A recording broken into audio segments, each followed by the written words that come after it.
I have always lived in the city, so when my uncle offered me his cabin in upstate New York for a week in December, I thought it would be the perfect way to clear my head. The cabin was remote. It was a 20-minute drive to the nearest gas station and even further to a real town. It was the kind of place where the silence is so heavy it actually feels loud. I arrived on a Tuesday just as a massive winter storm was starting to roll in. By 6 o'clock that evening, the world outside was completely white. The wind was howling through the pine trees and the snow was piling up against the windows. I felt safe, though. I had a fireplace, plenty of wood, and enough food to last me 2 weeks. The first night was quiet. I spent most of it reading by the fire. But around 3 in the morning, I was woken up by a sound. It wasn't the wind. It was a sharp, metallic clink. It sounded like someone had tapped a coin against the glass of the kitchen window. I sat up in bed listening. My heart was thumping in my chest. I told myself it was just the house settling in the cold. Wood groans when the temperature drops, right? I waited for 5 minutes, heard nothing else, and went back to sleep. The next morning, the snow had stopped. Everything was buried under 2 feet of fresh powder. I made a cup of coffee and looked out the large glass door that led to the back deck. My breath hitched. There, in the middle of the pristine, untouched snow, was a single set of footprints. They didn't come from the woods, they didn't come from the driveway. They started exactly 10 feet away from the back door and led directly to the kitchen window. I walked over to the window and looked down. There, right on the glass, was a single greasy smudge. It was the shape of a forehead and a nose. Someone had been standing there, pressed against the glass, watching me while I slept. I felt a wave of nausea hit me. I looked at the footprints again, expecting to see where they went next, but they didn't lead away, they just stopped. I spent the next hour checking every lock in the cabin. The front door was bolted, the back door was locked. The windows were all latched. I tried to call my uncle, but the storm had knocked out the cell tower. I was completely alone and I was cut off. As the sun began to set again, the fear started to settle in. I kept all the lights off. I didn't want to be a target in a lighted window. I sat in the dark living room with a heavy fire poker in my hand. Around midnight, the clink happened again, but this time it wasn't at the window. It was coming from inside the house. It was coming from the mudroom right by the back door. I crept toward the hallway, my hands shaking so hard I could barely hold the poker. I peered around the corner. The back door was still closed. The lock was still turned. Then I looked at the floor. There was a puddle of melted snow right in the middle of the rug. It was fresh. And next to the puddle was a single, muddy boot print. I realized then that I hadn't checked the cellar. There was a small wooden hatch in the floor of the mudroom that led to a crawl space for the pipes. I looked at the hatch. It was slightly ajar. I didn't wait to see who was down there. I grabbed my car keys from the counter, ran out the front door, and jumped into my truck. I didn't even bother shoveling the snow.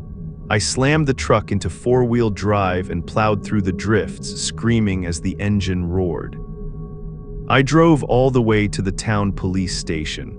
When they went back to the cabin the next day, they found the hatch wide open. Inside the crawl space, they found a sleeping bag, a pair of binoculars, and a small pile of food wrappers. But the most terrifying part was what they found on the back of the cellar door. Someone had carved a message into the wood with a knife. It said, "You sleep very loudly." I never went back to that cabin. I still live in the city, where the streets are bright and the neighbors are close. Because now, every time I hear a floorboard creak or a window tap, I wonder if someone is just waiting for me to fall asleep so they can come back out of the floor.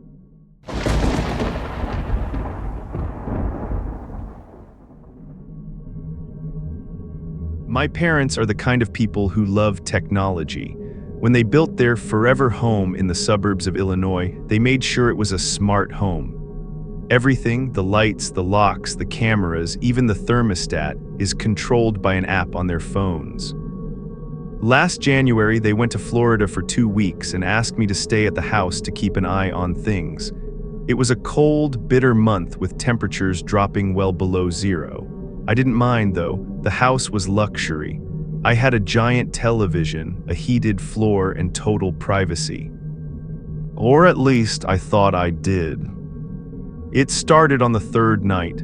I was in the kitchen making dinner when the lights suddenly dimmed to 10%. I figured it was just a glitch in the system. I opened the wall panel and set them back to full brightness. 10 seconds later, they dimmed again. I pulled out my phone and checked the home app. It showed that the lights were being manually adjusted by User 1. User 1 was my father's account. I figured he was just messing with me from Florida, so I sent him a text. "Haha, very funny, Dad. Stop messing with the lights." He replied almost instantly. "What are you talking about? We are at dinner. I haven't touched the app all day." A cold feeling washed over me. If it wasn't my dad who was User 1, I checked the app again and saw that a third device had been logged into the system. It didn't have a name, it just said guest tablet. I immediately changed the password for the house and logged out all other users. The lights stayed bright. I breathed a sigh of relief and went back to my dinner. About an hour later, I was lying in bed when the smart speaker in the corner of the room turned on. It didn't play music, it played a recording. It was a recording of me from earlier that night talking to the cat in the kitchen. I heard my own voice say, "Are you hungry, buddy?" over and over again on a loop. My heart was racing. I jumped out of bed and unplugged the speaker. Then I heard a mechanical click from the hallway. I knew that sound. It was the sound of the front door deadbolt unlocking. I ran to the hallway and looked at the front door. The small light on the electronic lock was green. It was unlocked. I slammed it shut and locked it manually, but as soon as I let go of the handle, the motor turned again. The lock was being commanded to open. I fought with it, holding the manual turn knob with all my strength. It felt like I was wrestling with an invisible person. Finally, I grabbed a heavy chair from the dining room and wedged it under the door handle. I ran to the living room to grab my phone to call the police, but as I passed the large television, it turned on by itself. The screen wasn't showing a movie. It was showing the feed from the backyard security camera. The backyard was covered in blue moonlight and white snow. And there, standing right in the center of the yard, was a man. He was wearing a thin hoodie and no gloves despite the sub-zero weather. He wasn't moving. He was just staring directly at the camera. Then he raised his hand. He was holding a tablet. I watched the screen as he tapped the tablet. Suddenly, the panic alarm for the house started blaring. The sirens were screaming, and the lights in every room began flashing red and blue. It was deafening. I scrambled for my phone, but before I could dial 911, the man on the screen looked up at the camera and smiled. He tapped the tablet again, and the entire house went pitch black. He had shut off the main circuit breaker through the app. I was standing in total darkness, with the sirens still screaming and the front door being hammered from the outside. I didn't wait for him to get in. I ran to the basement, crawled through a small window that didn't have a smart lock, and ran to my neighbor's house in my socks. The police arrived in minutes. They found the backyard empty. There were no footprints in the snow because the man had been standing on the stone patio the entire time. When they checked the computer system, they found that someone had hacked into the home's network weeks ago. The guest tablet wasn't a tablet at all. It was a remote server that had been programmed to slowly take over the house. The man in the yard was just there to watch the final act. I don't stay at my parents' house anymore, and in my own apartment, I don't have any smart tech. I use a metal key, a manual light switch, and a regular old deadbolt. Because I realized that when you give a house a brain, you also give a stranger a way to get inside.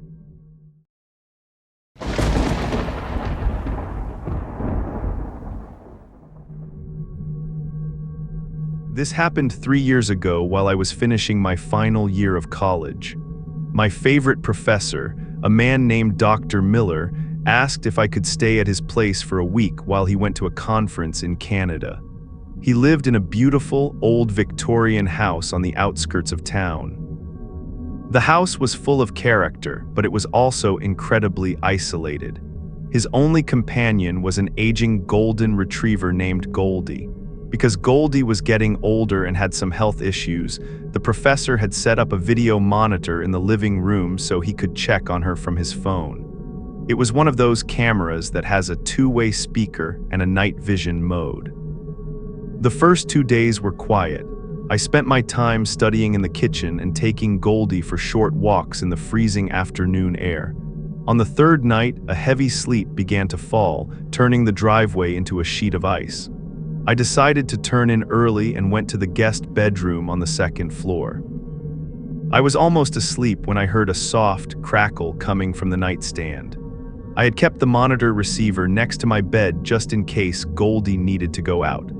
The screen flickered to life in the dark room, showing the living room downstairs in a ghostly, green night vision glow. Goldie was lying on her rug, but she wasn't sleeping.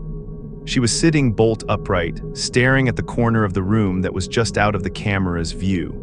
Her ears were pinned back, and she was let out a low, vibrating growl that I could hear perfectly through the speaker. I watched frozen as a shadow moved across the floor. It wasn't a person walking. It was slow and low to the ground, like someone was crawling. My breath hitched in my throat. I told myself it was just a trick of the light or maybe a branch moving outside the window. But then the speaker on the monitor clicked. A voice came through. It was thin, raspy, and sounded like it hadn't been used in years. It wasn't the professor. The voice whispered, "Good girl, Goldie, be quiet now." I felt the blood drain from my face. I grabbed my phone, but the battery was dead. I had forgotten to plug it in. I looked back at the monitor. The crawling shadow was now inches away from the camera. A hand reached up, a pale, dirty hand with long, ragged fingernails, and slowly tilted the camera upward. It wasn't looking at the dog anymore. It was looking at the stairs. I heard the first creak of the floorboards from downstairs, then another. This house was old, and every step sounded like a gunshot in the silence of the night. Someone was coming up the stairs, and they were taking their time. I didn't have a weapon, I didn't even have shoes on. I looked at the window of the guest room. It was a long drop into the icy bushes below, but it was my only choice. I pushed the window open, the cold air hitting me like a physical blow. As I climbed out onto the ledge, I heard the door to the guest room slowly creak open. I didn't look back, I jumped. The impact knocked the wind out of me, and I felt a sharp pain in my ankle, but the adrenaline was too high to care. I limped across the ice-covered lawn to the neighbor's house, which was nearly a quarter mile away.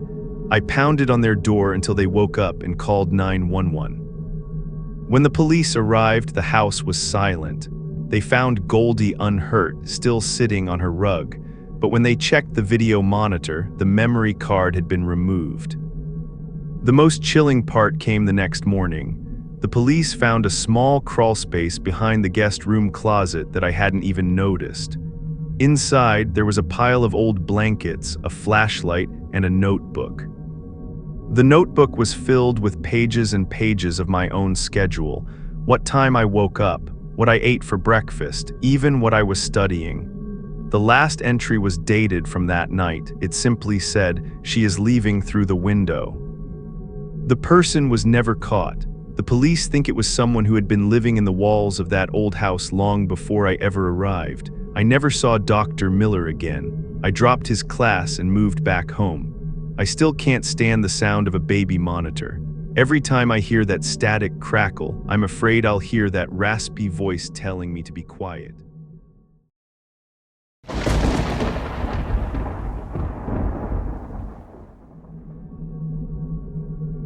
I spent the winter of 2019 living in a small house I had inherited from my grandfather. It was a cozy place, but it was located in a rural part of Maine where the winters are brutal and the neighbors are miles apart. One night, a massive blizzard hit. The wind was screaming at 60 miles per hour, and the snow was drifting so high it was halfway up the front door. I was settled in for the night with a fire and a bowl of soup, feeling pretty good about being warm and safe. At exactly midnight, there was a loud, heavy knock at the door. I jumped, nearly spilling my soup. Nobody comes out in weather like this. I walked to the door and looked through the peephole. A man was standing there, wrapped in a heavy, dark coat with a hood pulled low over his face. He was holding a large, rectangular box. "Who is it?" I shouted over the wind. "Delivery for Mr. Henderson," the man replied. His voice was muffled by the storm, but it sounded calm. "There is no Mr. Henderson here," I said. "My grandfather passed away 6 months ago. You have the wrong house." The man didn't move. "The order says this address. I just need a signature. It is freezing out here, please." I felt a surge of pity. It was 20 below zero and he looked like he was shivering. I reached for the deadbolt, but then I stopped. My grandfather's name wasn't Henderson, it was Miller. I looked through the peephole again. The man wasn't shivering anymore. He was standing perfectly still, his head tilted to the side, like he was listening to me breathe through the door. "I'm not opening the door," I said, my voice shaking. "Leave the box on the porch and go away." "I can't do that," the man said. His voice was different now, harder, faster. "I need you to sign. I know you are in there alone. I saw you through the side window." My heart stopped. The side window had the curtains drawn, but there was a tiny gap at the bottom where the fabric didn't meet the sill. I realized he hadn't just walked up to the door. He had been circling the house. I ran to the kitchen and grabbed my phone to call the police, but the line was dead. The storm had taken out the landline and I had 0 bars on my cell service. I was truly alone. Then I heard a new sound. It wasn't a knock. It was the sound of metal scraping against the window frame in the living room. He was trying to pry the window open. I grabbed a heavy iron poker from the fireplace and ran to the window. I could see the silhouette of his crowbar sliding between the glass and the wood. I slammed the poker against the glass, screaming at the top of my lungs for him to get away. The scraping stopped. For a long minute, there was only the sound of the wind. Then I heard his voice again, but this time it was right outside the thin glass of the window. "The box isn't a delivery," he whispered. "Do you want to see what is inside?" I backed away into the center of the room. I heard the sound of the box being dropped onto the porch. Then I heard the heavy crunch of boots in the snow as he walked away toward the woods. I stayed awake all night, clutching that fire poker, watching the windows. When the sun finally came up and the wind died down, I put on my coat and opened the front door. The box was still there. It wasn't a shipping box. It was an old wooden crate and it didn't have a mailing label. I carefully pried the lid open with the poker. Inside was a pile of old framed photographs. I picked one up and felt the world spin. It was a photo of me taken through the kitchen window from 3 nights ago. I was washing dishes, completely unaware that someone was standing in the dark watching me. Underneath the photos was a single handwritten note. It said, "I have enough pictures of you. Now I want the real thing. See you tonight." I didn't wait. I dug my car out of the snow and drove until I hit the main highway. I never spent another night in that house. I sold it a month later, fully furnished. I didn't even go back for my clothes. Because even now, 3 years later, whenever I'm in a house alone at night, I find myself checking the bottom of the curtains. I'm always looking for that tiny gap where a pair of eyes might be watching, waiting for the sun to go down.